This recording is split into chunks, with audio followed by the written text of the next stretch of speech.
I'm Rick Bassman. And I'm Amanda Kelly, and we're both cancer survivors, warriors, thrivers. I was diagnosed at 16, stage 4, and given 6 months to live. 4 major surgeries and 3 years of chemotherapy. Hell, later, I made it through. And for years afterwards, I was angry at the world. I was defeated, and although I wasn't dead, I felt like my life was over. I traveled a bit of a different road. Diagnosed stage 2B with a grapefruit-sized growth in my chest, immediately I saw the reason for what I was experiencing and the opportunity in it. To become that person I always wanted to be. The one who believes in herself wholly and who wanted to dedicate her life to helping others uncover that inner faith and resilience. It took me a long time to understand that Amanda's way is not only the right way, the better way, but when it comes right down to it, the only way. Life is a beautiful and blessed gift. I believe that and feel that with every fiber of my being, and my mission is to help others to create that same gift for themselves. This gift is available to everyone who is ready to receive it. Today, I'm healthier and I'm wealthier in mind, body, and spirit than I ever imagined possible. When challenges arise, things that once seemed insurmountable, I now see them immediately as opportunities to become even stronger. No matter what you are facing, you have that same strength inside of you. Together as the Cancer Warriors, we are here to lend whatever wisdom and experience we can. To see your challenge as an opportunity, no matter what you're facing. No matter how impossible it may seem. To help guide you to go from surviving to thriving. Hey everybody, it's Rick Bassman here for another episode of the Cancer Warriors. And I want to point out here that we are recording right now. And here's why this is so important. I screwed up. Now, I've been doing these podcasts for a couple of years now. I have amazing producers, John Pozorowski and Devin Nicholson. And now Amanda and I and the Cancer Warriors share these amazing producers together. But in getting a little too big for my britches recently, I'm like, guys, you may not always be available. So I need to learn for us to fly solo on these things. They're like, heck, go for it. So in part of that early experimentation stage, Amanda and I booked a guest that we're excited about. His name is Chuck Keels. And we get into this podcast, and it's one of those things that just starts to go really well. And then as it's moving, it's like going better and better. And every now and then, like, I don't know, whatever you do, if you play tennis, if you're an artist, sometimes you feel like you're in the zone. And man, Amanda and I were in the zone with Chuck. We finished this podcast and I call Amanda immediately. I'm like, I've done a couple hundred of these at least. And I never think they're very good at all. I never feel great about it when it's over. Every now and then I'm like, yeah, that was pretty good. I call Amanda. I'm like, that is the single best podcast I've ever been a host or a co-host on. And then I had to call Chuck and tell him the same thing. Chuck, of course, said, well, why? And I couldn't really articulate exactly why, other than it just felt like it hit on every cylinder. And then guess what? I screwed up. I forgot to hit record. So I was actually kind of afraid to tell Chuck and Amanda that this happened. So I called Chuck, and he was so good humored about it. He was like, don't worry about it, man. Let's do it again. As opposed to like, seriously, this guy's really busy. He's out doing a ton of amazing work with survivors, with people that are striving to survive. And he's got a lot on his plate. And I kind of figured he'd be like, best case, it would be, really? Seriously? Okay, I guess we can do it again. But right away, he's like, don't worry about it, man. We got it. And then I was afraid to tell Amanda, who was also super cool about it. So all that being said, enough of me explaining what a dummy I am. I want to bring my amazing co-host back on. And we are, a little bit after that, going to bring back this incredible guest, and we're going to try to recreate magic, not only recreate it, but even bring it up. And then afterwards, I think Amanda and I are going to tell you how we did. How's that? Anyway, without further going on and on, my incredible co-host who does such amazing work in this space, Amanda Kelly. Hey, Rick. It's good to see you again. And I'm so excited to bring Chuck back on again. I know. Oh my God. I mean, what to say? Did you feel like when we got off of that one, did you feel the same way that I did? Oh, yeah. It just flowed and it was such an amazing conversation. Y'all, I cannot wait to bring Chuck back on because he has such an amazing story. But the best part is his energy. So, yes, let's go for expanding the magic this time. We'll do it. Well, we've set a high bar for ourselves now, but I think we can jump over that bar. I just want to say to you real quickly, and to Chuck, who I know who is listening to this off stage, as they call it at the moment, that I feel personally blessed to have another hour with the two of you together, because the both of you are like such bright lights in this world. And anybody that gets to spend this time with you guys, including our listeners, always comes away better for it and benefits from it. So thank you for that. I feel like I wanted to say that. Thank you so much. And I can't wait to bring Chuck back on. Well, would you like to introduce our guest tonight, Amanda? Well, I don't even know what to say, except let's bring on the magnificent Chuck Keels. He's got quite a story to share, and I'm not even going to pretend to know all of the labels that I should be giving to him, so I'll let him do that. Chuck, man, we set you up big time, dude. How are you?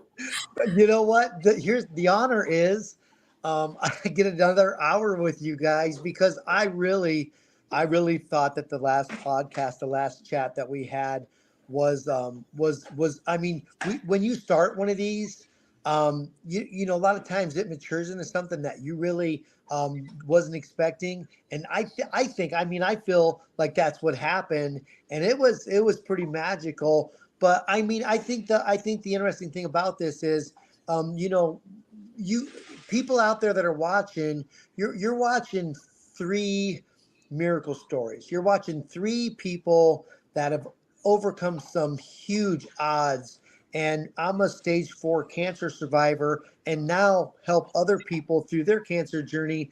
And I think because it's something that I do every day and something you guys talk about every day, it's going to be even better. It's going to be even better. So I'm excited, and I appreciate you guys, you know, asking me to join you again. Oh man, of course. And thank you for including me in that trio there. On that note, because we all have these great stories, I have to do this. And I just thought of it.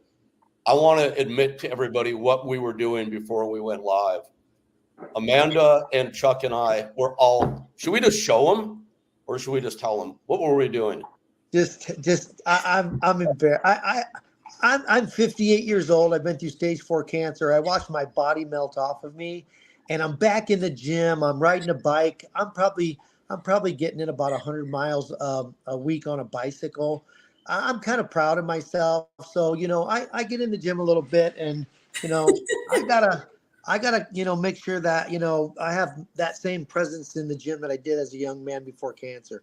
That's fantastic. So yes, what we were doing is we were doing bicep shots, which I thought was great. Now Amanda, I know, is probably a little more modest than Chuck and I. So you're gonna have to believe me, folks, when I tell you that Amanda is ripped. All right. Okay, fine. I'll do it just for the proof. She was flexing, and it was I've got a little. Oh my gosh. That is fantastic. I can do push-ups. No, you guys, I didn't even think I was going to mention that. It just struck me in the moment. But you know what is cool about this is, as Chuck said, we've all been through some like stuff that people would probably typify as being pretty horrific, and like here we are goofing around, like flexing whatever muscles we have, and it's just a cool thing. It's an observation I wanted to make. I mean, right? It's like think about where we were in our lives when we were, you know, at the bottom of our cancer journey. And I never thought that all these years later, I would get to hang out with two such fine folk who are just like out there killing it. Not only in their influence with other people that are going through similar things to what we went through, but people who are obviously like super vibrant and healthy and excelling at life. So again, just an observation. Yeah, the better it gets, the better it gets. That's one of my mottos that I live by. So yeah, up the spiral we continue to go. I love that. Yeah. Chuck, it's like I, I don't. We couldn't even try to replicate what we did last time. So let's just dive in. And Amanda, let's get Chuck's story as you set up Yes. before we came on live. Chuck, I know about you. We've been friends for a while now. You and Amanda had a great exchange on our last podcast. So Amanda knows about you as well now. But why don't you tell the folks out there who Chuck Keels is, what his story was relative to what we're doing here in the Cancer Warriors, and what you're doing with your platform, Get Up and Live. Absolutely, absolutely. You know, there's so much going on now, and there's a lot of things that I could throw out there, coming from a cancer coach, and people, and someone that started a foundation that's helping thousands of cancer people now, not just around the country but around the world. But I love for people to hear the story of how I even got into this, and I know that we all three of us have our own unique stories. And if you would have asked me 8 years ago, um, if I would even know anything about cancer or a cancer journey, I would have laughed. I would have absolutely laughed. But in 2015, as a somebody, I actually had a landscaping business. I designed landscaping and swimming pools. I live in Scottsdale, Arizona, so I worked all over the valley, and I felt really good about that. I mean, it was cool because I was born in Ohio, and I dealt with the snow, and I dealt with the cold, and I dealt with the gray skies for a long time. And now I'm in Arizona designing landscaping and swimming pools. So for this Ohio boy to be in someone's backyard, 365 days a year, it was a cool job. And I wouldn't say I loved it, but I definitely liked it. But what I did know is I loved the people. I loved the people that I was around. And so what happened was I started getting tired, started getting achy, started having some health problems, and couldn't figure out why. And I call what I dealt with at the time, and it's pretty common, is male mentality of I'll be okay tomorrow. We always, think I don't know what's going on right now, but I'll be okay tomorrow.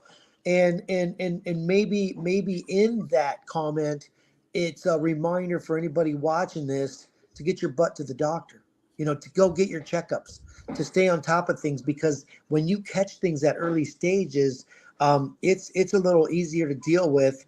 But I wasn't that smart. I waited way too long. And when I finally drugged myself into an ER, I was diagnosed with stage 4 prostate cancer. And the reason why they said it was stage 4 was because started in my prostate, started growing in my prostate, and then it goes and it goes to where it's fed, and it got into my bone marrow and lymph nodes, and the scans came back absolutely ridiculous. They do what they call a nuclear bone scan, and it came back that I had cancer in 90% of the bones in my body. It's a scary looking picture of the my skeletal body, and then black cancer all throughout. And at the point, the doctor said, Chuck, this is just way beyond medical. There's nothing we can do about it. We're gonna you got to go home, be at peace with your family. And I had to, drive home, tell my two boys that were in high school what the doctors had just diagnosed me with. And that night got a knock on the door, and it was two hospice nurses. So I've got two hospice nurses in my living room. One of them had a tear in her eye, and I'm looking at her and I'm like thinking it could not get any worse than this. Absolutely unbelievable. And so at the time, I just thought I'm going to get my boys back to Ohio, where I'm from, so that I can, they'll have somebody take care of them once I melt away. And so what happens is we prepared for that journey across the country, and on a Sunday morning, got up to head to Phoenix Sky Harbor Airport. And when I got up to go down the hall, something popped, and I landed face down on the floor, and I couldn't move. Not only could I not move because of the pain, I couldn't even get a good breath. You know how your diaphragm is affected when you breathe? I couldn't even get a good breath. And 911 was called. 8 firefighters got me onto a gurney, into an ambulance, into the closest hospital to where I was at the time. And at that hospital, they said that popping sound you heard when you fell was your spine collapsed in 2 places. Oh, God. So I suffer a double compression fracture. That's the medical term for it. I call it a broken back. And you can imagine when your spine starts to crumble, it's collapsing into all the nerves. And I'd never felt pain like this in my life. And so they started running scans and tests. They came back and they surprised me because the first diagnosis across town at another hospital was stage 4. Go home and be with your family. There's nothing we can do. At this hospital, they said, you know what? We're looking at this. We want to fight it. And I was like, wow, man, this dead end just kind of made a turn. And I said, what's the plan? And they said, we're gonna do 2 surgeries tomorrow. We're gonna stop your testosterone because it's feeding the cancer. We're going to put your port in your chest, and anybody that's been around cancer knows what a port is. If you haven't been around cancer, it's a device that goes under the skin, and there's a tube that goes into a major artery. And that way, when they go to give you your chemo, they don't have to do it through an IV or anything. They do it straight into this port. It makes life a little bit easier, and they can even do blood tests and stuff through it. So stop the feeding of the cancer, put your port in, and then the next day start chemo and killing the cancer, and that's your chance. And I said, sorry, I want to back up real quick for context sake.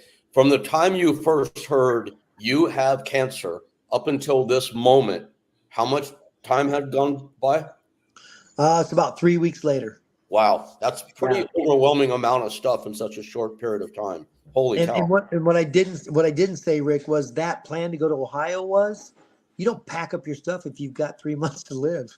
I gave away everything I owned, everything I worked my tail off my entire life, missing my kids' sport events and things like that because I had to finish a landscaping project to put more money in my bank account to buy brown leather furniture, flat screen TVs.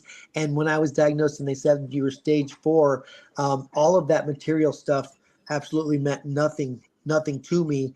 And I gave it all away. I watched it drive off that week happily. And so that was a big lesson in life right there. And so I can see why you do that. And I'm sorry to interrupt again, but I really want this to sink in for a moment. You're a guy chilling out, doing pools in a sunny backyard in Arizona. It sounds like a nice life. And 21 days or so later, your spine is effed up. I didn't say the word, Amanda. Yeah, I get points for that. You're getting a port put in, which is no fun, even though you said it makes life easier. I've had it, and it's a BITCH. Didn't say that either. And I mean, you're in tremendous pain. You're stage 4. You're in hospice. You're going in for chemotherapy. I mean, what does that do to a person in a 3-week period of time, mentally and emotionally, when previously you're out in the sun cleaning pools? I mean, you guys can probably say a very similar story. Nobody plans for a cancer diagnosis. Nobody plans. It's a situation where, you're thinking about it, and I've got my kids, and I've got, it's one of these things where you may plan for your kid's graduation, a wedding, you plan life like that. Nobody plans for a cancer diagnosis, and it's a head spinning experience. It's what's going on, what's going to happen. Is this a short journey or long journey? Is this a short journey, meaning is this cancer thing for me going to be a sentence, or is it going to be a situation that I need to deal with in life? And so that's what I was trying to figure out through this few days of just like a ton of bricks being dropped on my head. I love the way you put that. Is this a sentence or is it a situation? And I feel like, that's a big choice point for a lot of people. A lot of people don't feel like they have a choice, but I feel like we always are given a choice as to how we view a situation. And I just really like the way that you put that, because it almost, I don't know, like a sentence or a situation, like if we choose that it's a situation that we can overcome against the odds, like it just puts the power back in our hands a little bit, So, wow. Absolutely. You know, that is something that I love to talk about now, especially when I get a call from someone that was just diagnosed in the last few days or last couple of weeks, Mhm. and they're thinking it's a sentence. And I remind them it's a situation, not a sentence. What do you want to do with this? Having choices, having choices, and you know, we think about choices in all these different things in life. How about a choice in your health journey? How about a Mhm. choice with a cancer diagnosis? And what Amanda said just now was something we can't just gloss over, the power of the mind when it comes to things. You know, back in my old sales days, if you can believe it, you can achieve it. What, you know, Mhm. what about your health? What you do you know that when you say, I'm gonna fight this. I'm gonna live through this. Your brain starts sending out signals to every cell in your body. Yeah. It's so powerful and so amazing, but it's a head spinner. Takes a little time to digest it. And if it's you're married, it might be with a husband or wife. If it's kids, if it's neighbors, if it's whoever's around you that loves you, then you know, it's a situation that you all start talking about. So when I coach a cancer patient, I don't just coach the cancer thriver. I coach the cancer thriver and everybody that loves them. And all of a sudden, they're all on the same team because Mhm. they understand the journey. I've had cancer people say, I've got a lot of people around me, you know, loving on me and cleaning my house and bringing me food and spoiling me, but they don't understand cancer. And right then I knew I had to change the teaching and the coaching to, I'm not just coaching the one person going through it. If their family and loved ones and people that love them don't understand this journey, it's not a team working on it. And when it's a team working on it, it's a different journey. And say, okay, so say in that same sentence, say it's somebody that don't have a team. I was What just going about to the ask you that. person Okay. Yeah. diagnosed that don't have a team? And that's what I do now. I want them to call me. I want them to go to my website. I want them to find me through Google searches, or a friend tells them about it, or watching this amazing podcast right now and go, I've never heard of a cancer coach. What do they do? And if a cancer coach can coach you through your journey, and when I see somebody maybe smile going through this and go, okay, I'm in. I'm gonna buy a juicer. I'm gonna make some life changes, and I'm gonna go after this. When you see that, you know that that's our purpose. That's our passion, and so that's something that I get to see a lot. But man, does it suck being in the cancer industry? Does it, you know, really, really a big, you know, it's hard because of the fact that it is cancer, and everybody you start the conversation with is freaking out, and you talk them off the ledge 15 times. You know, it's not a one-time deal because the mind fluctuates. You may talk to them that week and they're all kicking butt, and you call them next week and they got a scan, and the scan came back, and the doctor's plan isn't working the way they thought it was going to work, and they're all freaking out again and again and again and again. So that's the job of a cancer coach and somebody that loves on them, is to continue to coach them in that direction. So, you know, of course, my favorite one's going to be the ones that you call and they're like, I'm already juicing, I'm using essential oils, I'm using some herbs, I'm using some vitamins, I'm going to a yoga class. I love them because I don't have to coach them for 3 months to get there. But Mhm. if it's my job to coach somebody to get to that realm, then that's what I'll do. And you're always like totally willing to do that in my experience with anybody and everybody. How do you find the time? Well, what happened was it actually went from just me loving on cancer people and coaching them and telling them, what to do tomorrow to get up and live and to have more energy and to getting to that fighting mode. It was a start, and then when it turned into a nonprofit, we got a letter from the IRS that said, "Congratulations, you're a nonprofit." And I said, "Great! So now I can do this as a part-time job around my landscape design." And then eventually it grew into a place where I could do it. I sold my business, retired from landscaping 2 years ago, and became a full-time cancer coach. And what happened was you bring in a board of directors, and I'm not as business savvy as a lot of people are. So I got my buddies that are real successful that I've known since college and I've known around the country. And I said, well, you want to sit on the board? And they're like, yeah, Chuck, we want to join the team. And so I have this board of directors, and we sit into a Zoom meeting, and I said I'm some days on the phone 6, 7, 8 hours with cancer patients, and it's exhausting. And this is early when the foundation first started, and they said, Chuck, what are you going to do in 6 months as this grows? And I said, I didn't think about that.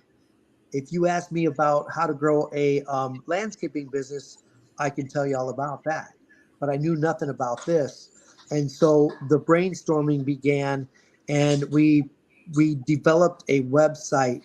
You actually go to getupandlive.org, and it has 60 coaching videos, 3 to 4 minute videos of all these things that you may face in your cancer journey. 16 of them are specifically catered towards breast cancer. The other 40 are towards any type of cancer and all the things that you may be dealing with in that situation. And what that program, the title of it's called the Cancer Roadmap Project. And what the Cancer Roadmap Project became was something where instead of me being on the phone so often with one person, I would give them homework to go watch 3, 4, 5, 6 videos, and then we'll talk in a few days. But if something comes up, you've got a question about something, you get a bad scan, you get a good scan. I want to hear from you. I want the good news also. I don't want to be just the guy that's there, when the tough stuff's happening. I want a little bit of the love also. So the Cancer Roadmap Project and the content on the website became a huge coaching factor for me, where I can now handle hundreds, and now in my 4th year of the foundation, thousands of people around the country, finding this unique, cancer foundation that loves on cancer people. That's a brilliant design, dude. So somebody can get into what you're doing at getupandlive.org, and they can be very proactive and really start on their journey without you having to be with them in person every second. But obviously, you're always there. I've never met anybody quite as accessible as you, and that's why that's why I had to ask, because I'm like, are there like 100 Chuck Keels out there? How is he? How's he doing everything he does? So I just pointing that out just to say it. That's The all. crazy thing about it is, I keep thinking of other ways people can find us. And on the back of my RV, I put a little story about my cancer and a QR code. And now I'm getting calls from people driving behind me on the freeway. Awesome. How fun. It's absolutely amazing. I'll throw in a little story. I get a call the other day, just 3 days ago. Um, my RV was parked right here outside of my house. And I live in a neighborhood that's in Phoenix, Arizona, and there's man-made waterways with ducks and turtles, and it's really, really pretty and really unique to be in the desert and have water in front of your house. And so everybody walks their dogs here. They come over and do their walks here.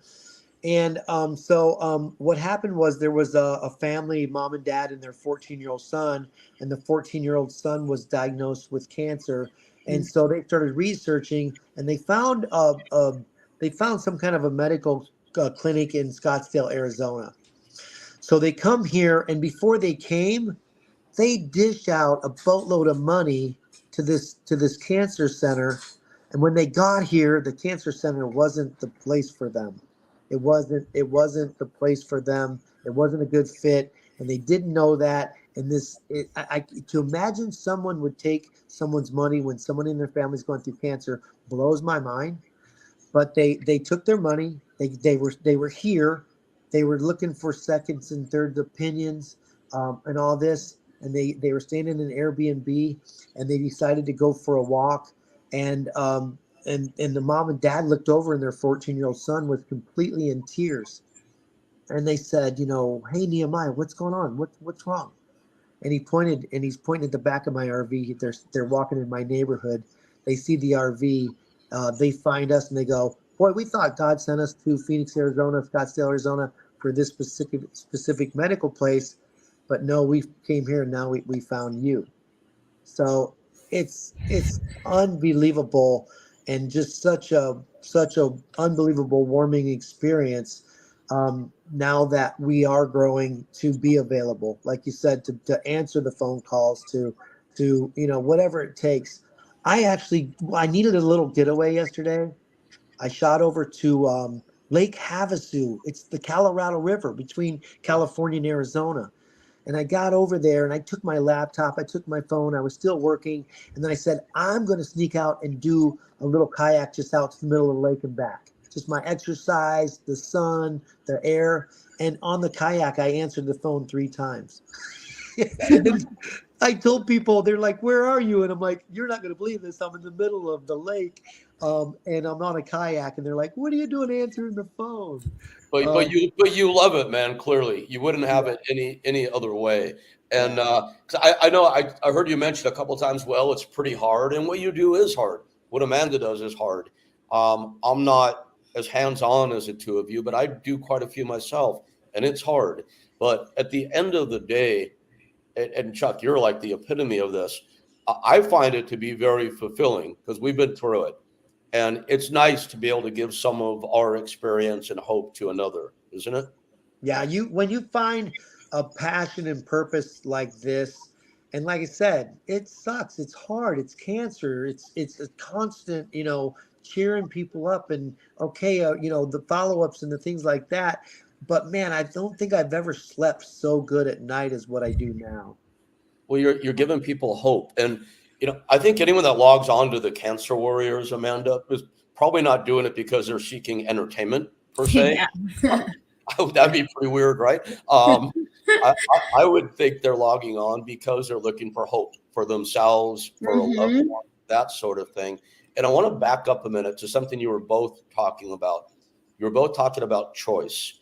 Now, the three of us have all been in pretty dark places, at least on the physical and medical side of things. For myself, emotionally and mentally as well, because I was predisposed to not handle things that well. Um, let's say somebody is diagnosed, and Chuck, you mentioned before they might have a support system, they might not. Let's say somebody is watching this podcast right now and they don't have a support system and they've got a stage 4 diagnosis. Maybe some dummy doctor told them they have X amount of time to live. I don't mean to impugn the whole medical system here, but I had to say it. They're in bad shape. And this person is now, their buzzwords in their own head are things like, it's over for me. I'm going to die. There's nothing left. But they've logged on to this podcast. What choice can they make now? Well, I mean, everybody's looking for direction. I think that's something huge that we do, because I know what I went through when I was diagnosed, and I couldn't find the navigation and the guidance after that. Here's your diagnosis. Here's your medical plan. We're sorry you're going through this, and then send you home. And I'm flipping out, and I'm searching all through the web looking for a coach, a navigation nurse. I'm looking for somebody. I couldn't find them, and that's why I became that. I said I don't want other people to deal with what I dealt with. So I became that next door, that next place you should go when you leave your doctor's office. And what I tell people also is you need to have 2 plans. I don't have a medical background.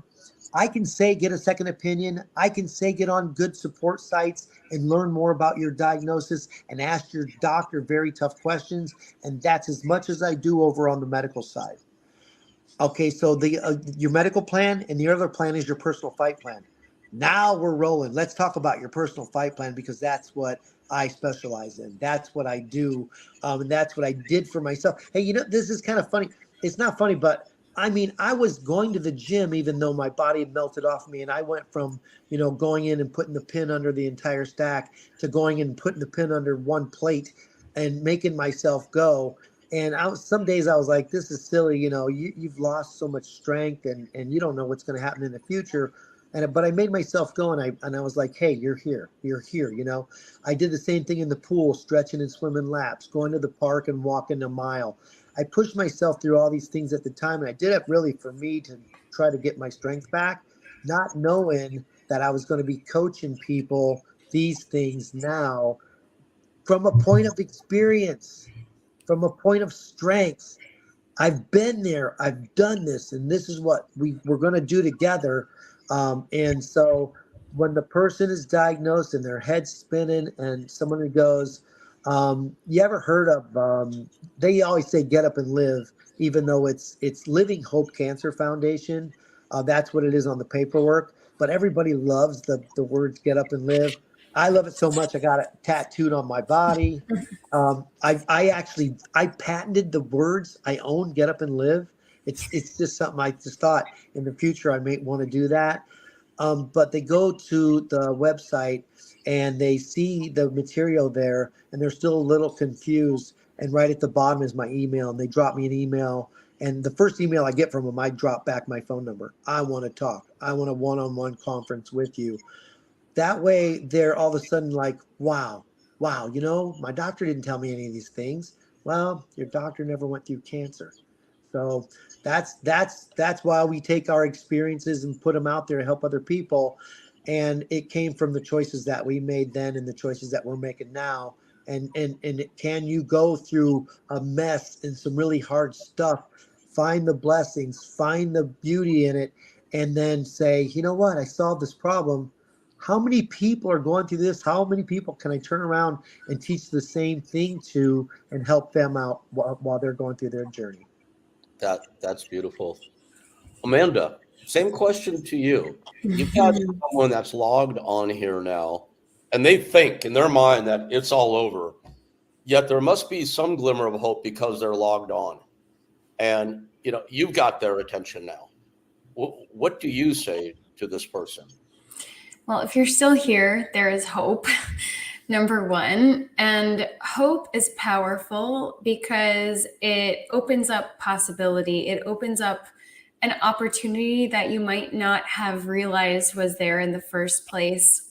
But sometimes you have to latch on to that 0.01% chance possibility that you are still here taking a breath right now. And as soon as you begin to shift that mindset, you begin to shift your energy, you begin to shift your emotion, your chemical makeup in your body, and it's starting to shift the signal patterns that are ultimately creating the resonance within that impacts how your cells are operating, which is ultimately what all health is about. So I just got way more technical than I intended to there. And that was not a perfect biological explanation, but essentially it's all connected. So as soon as you start shifting into the gear of hopium, then you're already shifting your reality. And if you can find a moment to be grateful for the fact that you might have found this podcast, this very episode with this amazing guest who is sharing a very powerful story of going against all the odds, you're already being guided in the right direction. If you're already entertaining the possibility of what if there is some other option available for me, you're already being guided in the right direction. So keep allowing that next step and do the bare minimum if that's all you can do. But doing that bare minimum is sending your body signals, it's sending your brain signals that you're ready to actually live, that you're ready to actually choose life. Again, it's that choice point. So, Chuck was saying, he lost all his strength. And when I was going through my stuff, like I was in the hospital for 4 days at a time and I couldn't leave the unit. So one example of something I did was I got up, I took my IV pull because I was in continual infusion for 24 hours at a time. And I just did laps around the oncology unit. I just kept going around and around in circles.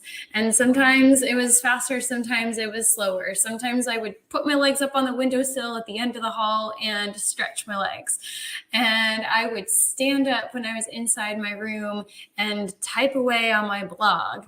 And, I would do what I can. And when I was exhausted, I would prop my pillow up just a little or move the little bed up, and I would meditate practically lying down. But I would make myself meditate, which would end in a gratitude, prayer, thank you, universe, visualization of me being healthy, right? So as low as I felt, I would still do the things. I would still do that bare minimum of showing up because I knew I had to survive, and I didn't give myself another option. So when you do the flip of what most of the doctors say, they give you only a tiny amount of time to live. If you give yourself the possibility of a full life, just by making those tiny choices day in, day out, that can change everything. You can become that miracle yourself. We are all walking miracles because we're alive already. So choose to be the miracle. And that's the choice that we get to make in every moment.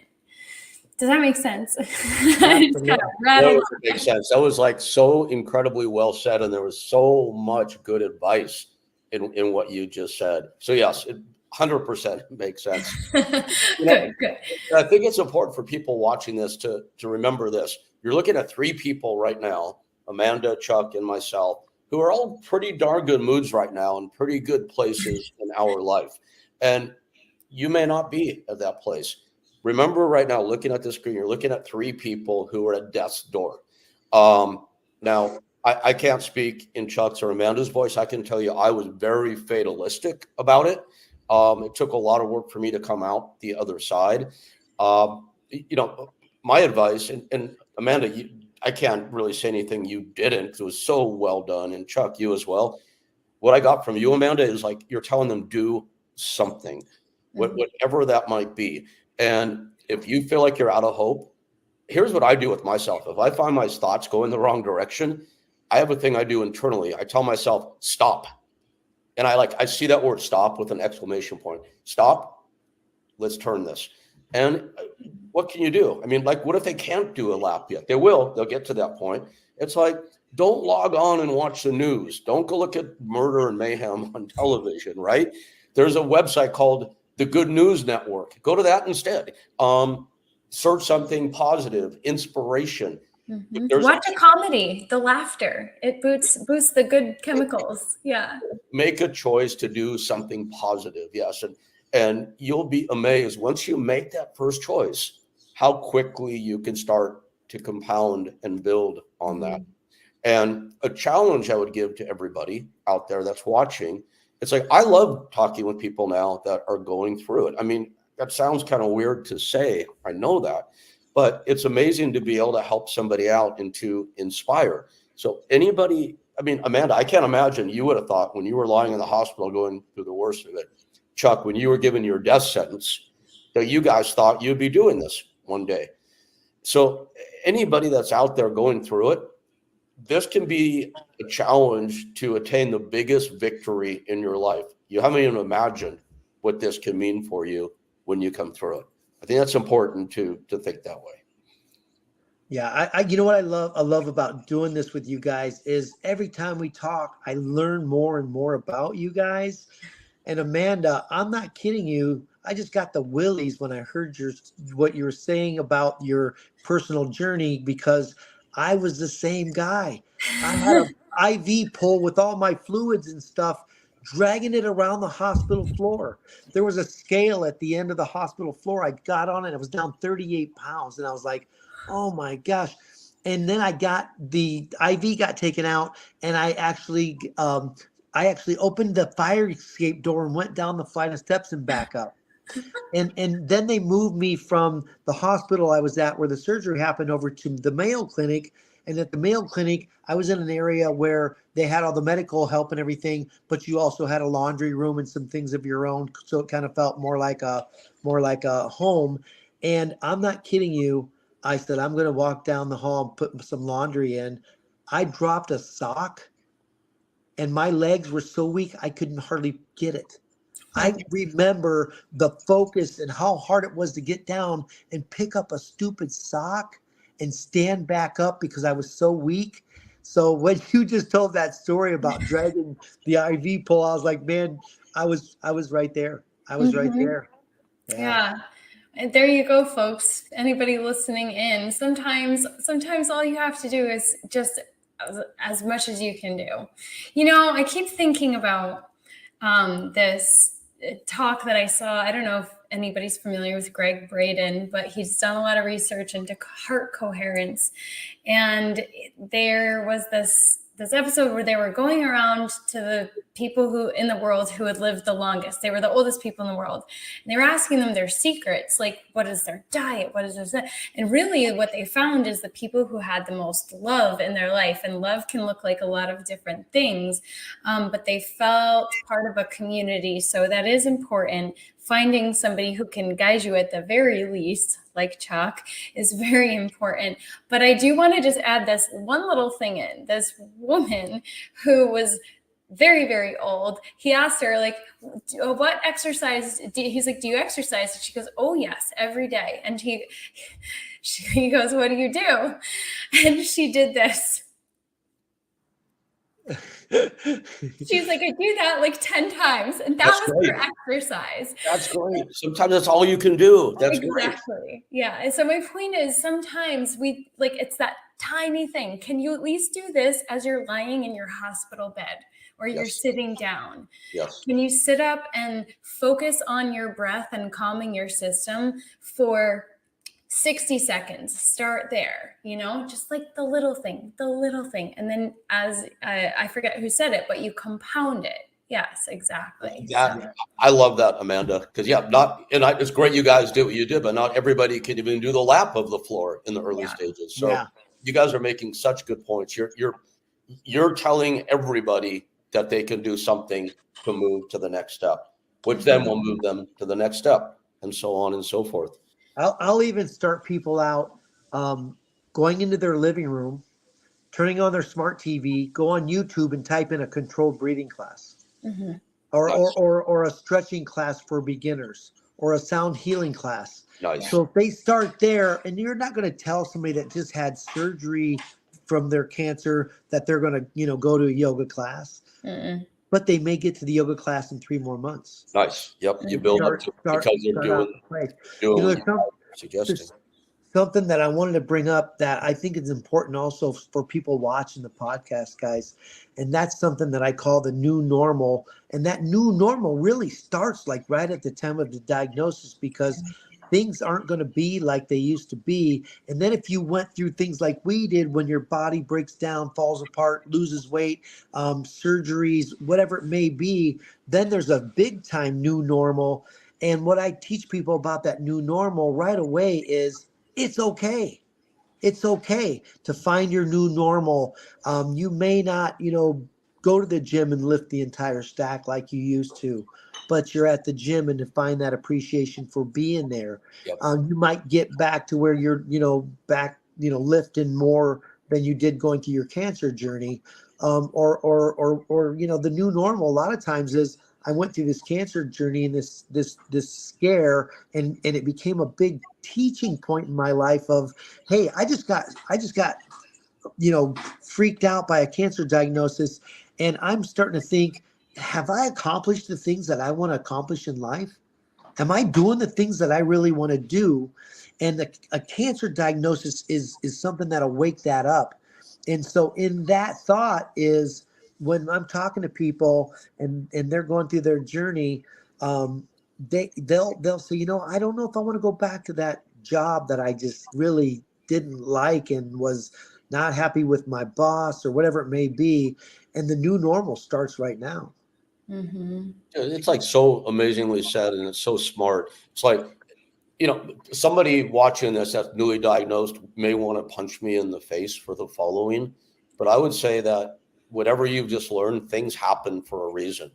And I think Chuck just explained exactly why. I can look back at every of the numerous, what I would call disasters in my life, and know exactly why that happened now, and something better came of it. If I did not have stage 4 cancer and go through what I went through, I wouldn't know Amanda Kelly and Chuck Keels.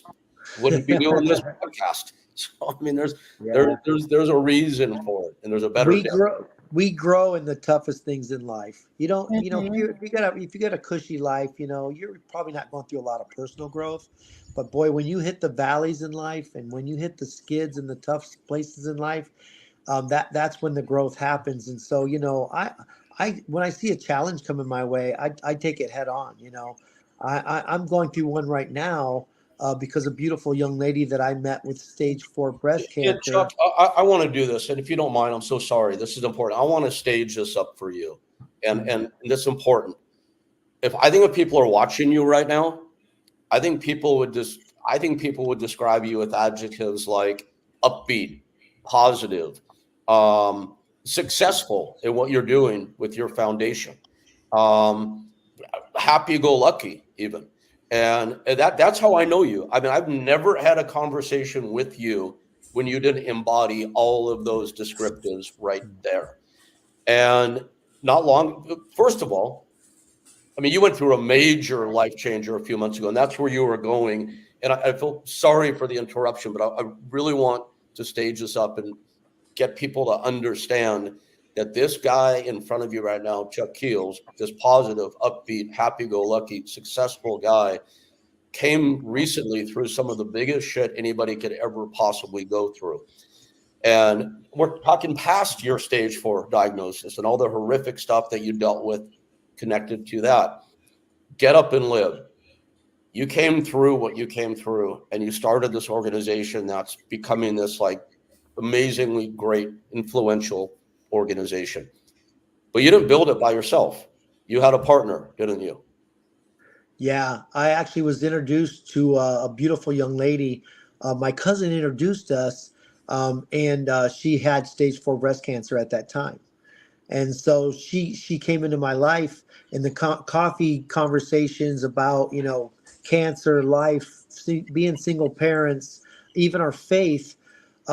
We just looked at each other, and I was like, I don't quite understand what's happening here, but I absolutely we fell in love. We got married.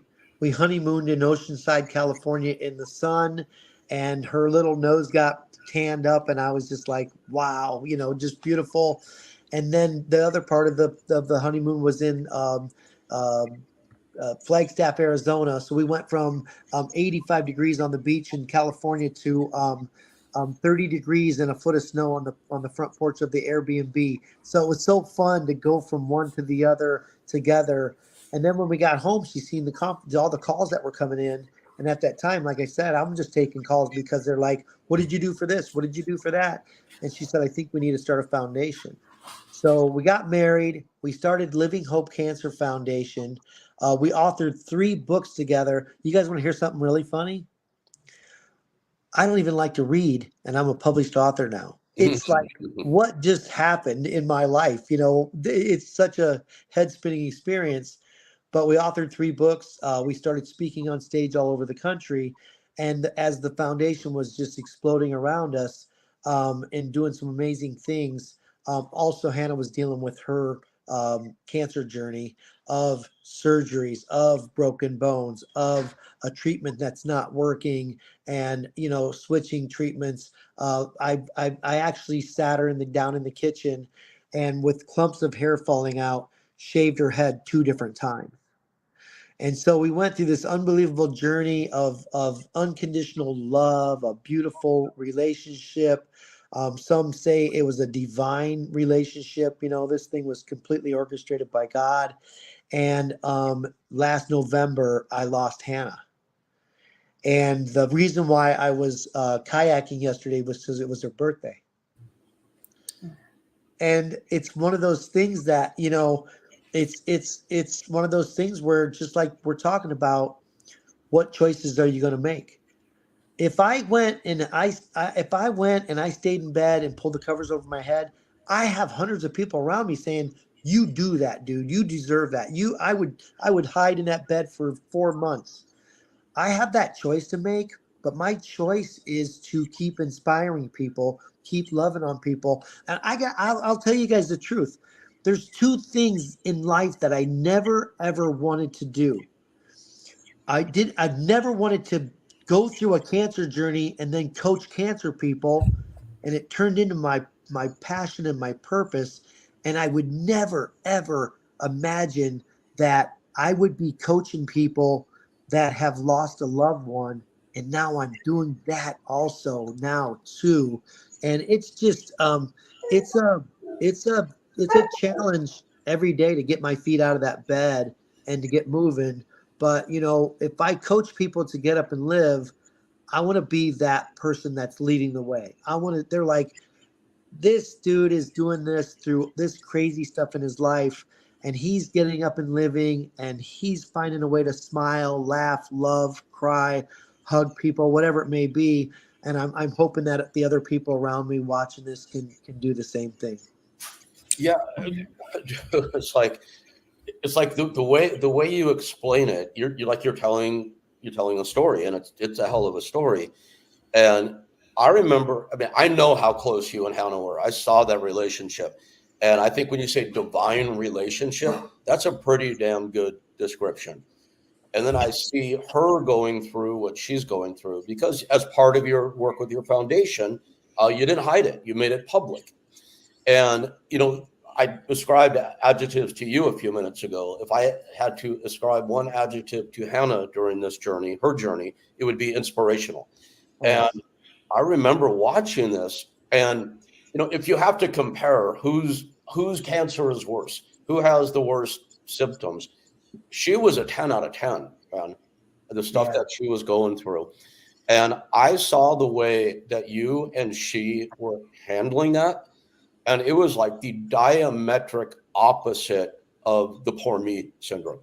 I mean, you guys were, your private moments, I don't even want to delve into that, because you need to have a time when you have those private moments. But every time I saw you doing the positivity, it resonated to me as being incredibly genuine.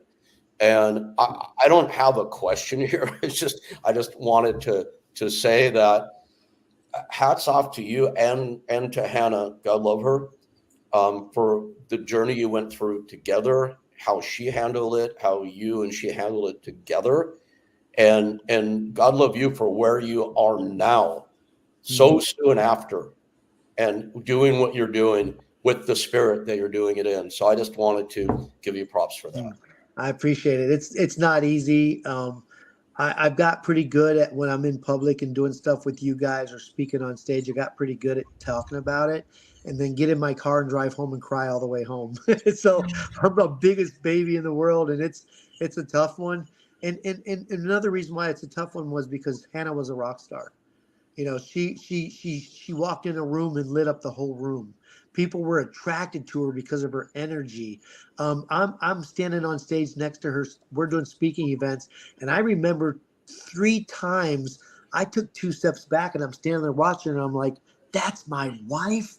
She is a rock star." And one of the things that that I really appreciate and love is when you go on and watch the coaching videos.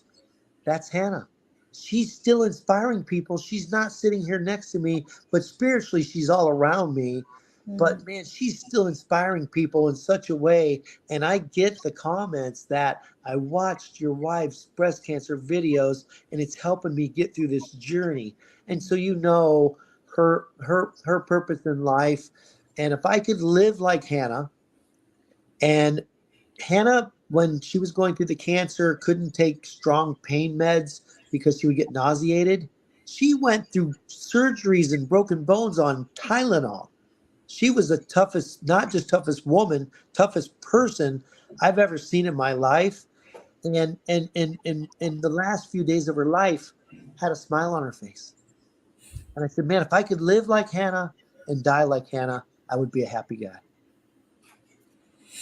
The phrase that kept coming to mind as you were talking about Hannah, who I did not have the fortune of meeting, but I can feel her presence and the phrase that just keeps coming through is larger than life. And she's just, I can feel her beauty and her love and her peace just coming through and radiating through you and all that you're doing now. And that's the essence of what she is inspiring us all to do, is to get up and live, right? And I thank you so much for sharing everything that you both have been through, and just to continue to show up and do the work. And the phrase, and we might have talked about this in the last one, another phrase that came through a little while ago was this crisis, flipping it into opportunity. And sometimes it's exactly what we need to get us on track. It's like, if we get a diagnosis like this, disease is dis-ease. There is something not working. There's something not in alignment. And that could be layers of anything in our life. It could be all of the things in our life. So you're walking the walk. This is what I love about you, is that you're sharing with people everything that you have done and that you still do today. So I just wanted to highlight that point, because these are just ideas that have been coming through as I've been listening to you speak again. And it's just as inspiring this time around. So yeah, it's an incredible story, and it's a story that's still unfolding. So yeah, I just want to thank you, and to everybody listening, pay attention, because this guy's got the secret sauce. And you guys, I have to add something else, because I don't want people to be like, this is a big sad bummer story, because there were so many lessons that I learned from Hannah. Mm-hmm. And even in what the journey she went through, there's so many lessons I learned. And I don't want to, we'll have another podcast sometime and get into, chemotherapy, radiation compared to alternative things out there, and positive mindset and prayer and meditation. We'll get into that some other time, because it's a whole podcast in itself. Mm-hmm. But what I will say is, a couple weeks after she passed away, I had lunch with a buddy of mine that's a surgeon, doctor and a surgeon from Huntington Beach, California, and he says, Chuck, Hannah didn't die of cancer. She died from the side effects from her radiation. Her body couldn't handle the radiation, and her body started shutting down. And what if cancer have taken her life eventually? I don't know. She was kicking butt, man. She was smiling. She was jamming. She was following my silly ass across the country. I rode a bike from San Diego to Florida, and she drove an RV behind me. A girl with stage 4 cancer. I don't know if cancer would have took her life eventually or not, but a doctor told me that she did not die of cancer. She died of side effects from treatment. So the lesson in that is, know your body. Know your body. If you go to see a doctor and this is your medical plan, and you start through it, and in 2, 3, 4 weeks you're in more pain and you're having more problem and side effects from the treatment, step back and reevaluate the situation, because there are some amazing things out there in the natural and the alternative medication field now that I'm seeing tumors shrinking in people. I know I got a handful of people who decided not to get a chemo, not to get radiation. It's not my job to give people advice to do that. I'm just telling you a story, and they are cancer free now. Mm-hmm.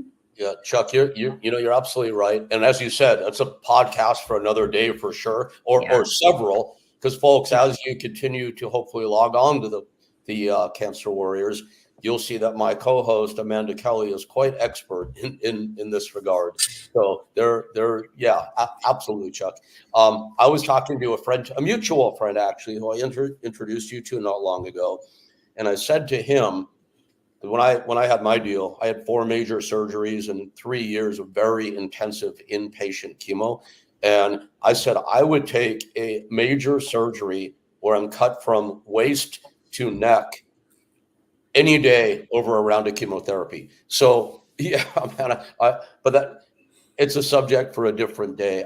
I want to go back to what Amanda was saying, dude. You're an inspiration. I aspire to live the life that you're living with, the mentality that you live it with. What is in Chuck Keels' future? What do you hope to do with the rest of your life, Chuck? Well, the foundation's growing, and more people are becoming aware of it. I'm getting phone calls now from places and people I can't even believe. I'm like pinching myself. And these are just much bigger platforms, so more people know who we are and what we do.